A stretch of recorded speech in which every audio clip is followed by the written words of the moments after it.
Assalamualaikum warahmatullahi wabarakatuh. Hai, kami dari kelompok 5 akan mempresentasikan mengenai penentuan harga transfer. Sebelumnya, perkenalan dulu yuk. Yang pertama, Muhammad Alfadia, NPM 144. Yang kedua, Layung Puspo, NPM 145.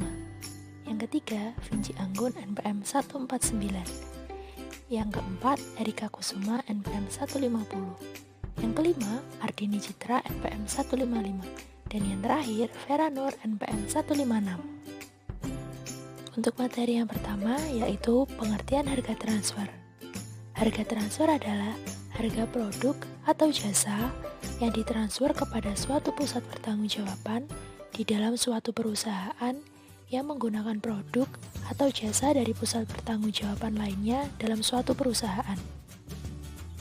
Jika dua atau lebih pusat laba bertanggung jawab bersama atas pengembangan, pembuatan, dan pemasaran suatu produk, maka masing-masing harus membagi pendapatan yang dihasilkan ketika produk tersebut terjual.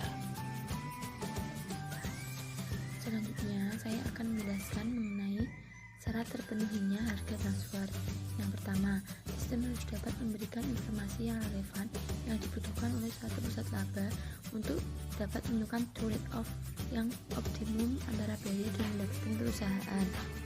Yang kedua, laba yang dihasilkan harus dapat menggambarkan dengan baik pengaturan trade-off antara biaya pendapatan yang telah ditetapkan. Yang ketiga, tingkat laba yang diperlihatkan oleh masing-masing pusat laba harus dapat mencerminkan besarnya kontribusi laba secara keseluruhan.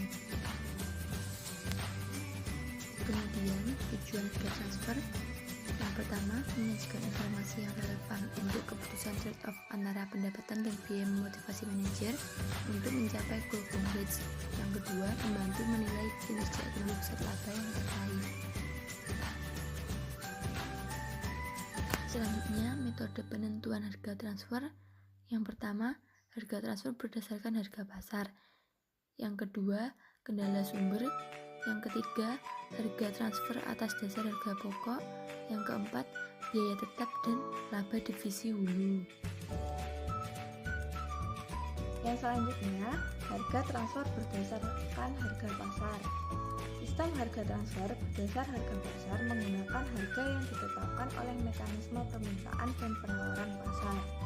Penggunaan metode ini umumnya dianggap sebagai cara terbaik dalam memecahkan masalah harga transfer. Alasannya adalah bahwa penggunaan harga pasar cocok dengan konsep pusat laba dan menjadikan penilaian prestasi atas dasar laba menjadi layak untuk diterapkan. Penggunaan harga transfer ini juga dapat mengoptimalkan suatu divisi untuk memperoleh laba.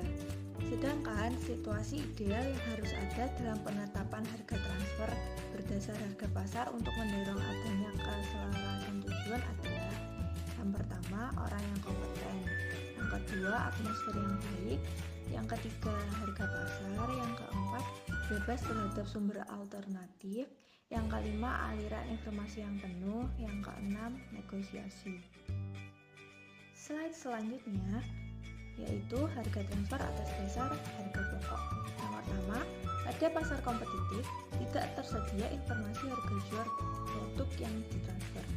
Yang kedua, kesulitan dalam penentuan harga jual yang disebabkan oleh perselisihan antar manajer divisi. Yang ketiga, jika produk yang ditransfer mengandung formula atau proses rahasia sehingga tidak diinginkan untuk diungkapkan kepada pihak lain.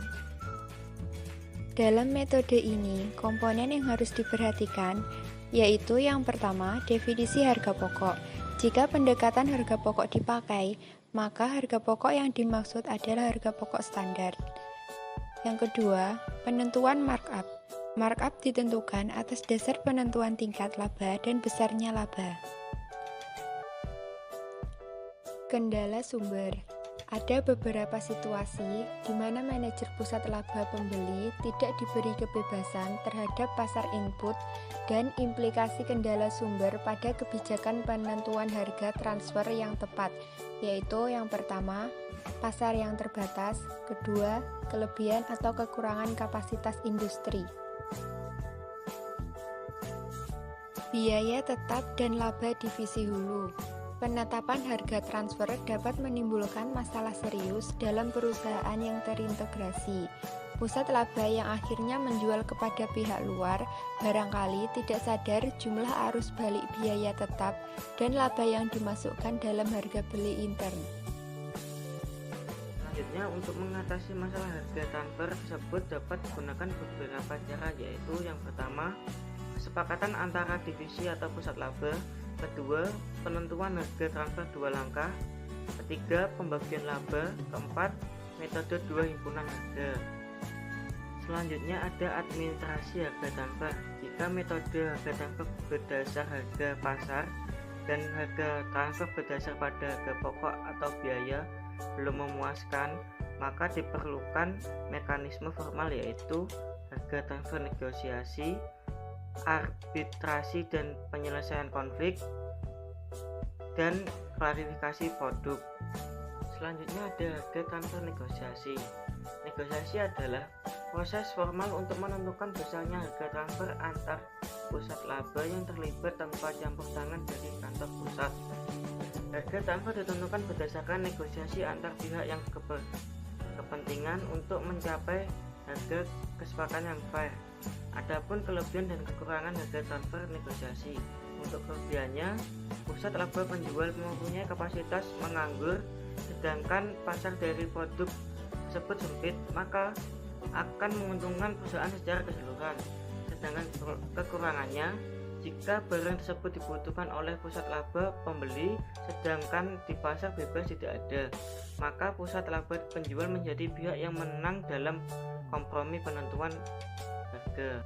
Yang selanjutnya tentang arbitrasi dan penyelesaian konflik. Komite arbitrasi adalah orang yang ditunjuk untuk membicarakan harga transfer pada masing-masing manajer pusat laba yang bersangkutan apabila negosiasi yang dilakukan tidak menghasilkan keputusan yang memuaskan di kedua pihak. Tugas lembaga arbitrasi yaitu yang pertama, menyelesaikan perselisihan tentang harga transfer, yang kedua, mengkaji ulang perubahan sumber daya, dan yang ketiga, mengubah aturan harga transfer jika diperlukan.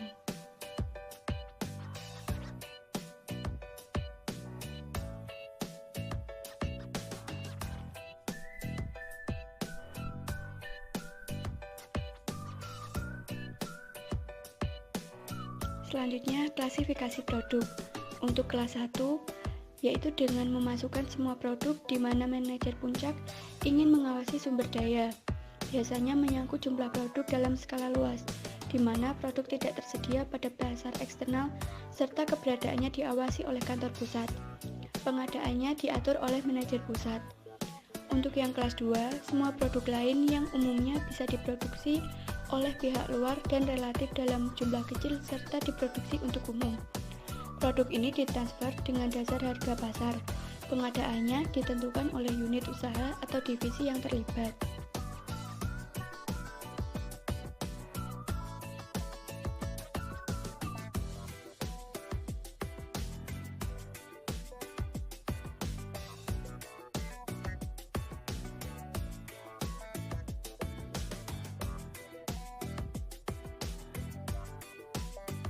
Nah, itu tadi penjelasan dari kami kelompok 5 mengenai mekanisme harga transfer. Untuk teman-teman yang masih kurang paham mengenai materi yang kami sajikan, dapat ditanyakan di forum WA. Atau mungkin dari teman-teman ada yang mau menambahkan tentang materi kami, silakan dikirimkan pada forum WA. Sekian, terima kasih dari kami kelompok 5. Mohon maaf apabila ada kesalahan. Wassalamualaikum warahmatullahi wabarakatuh.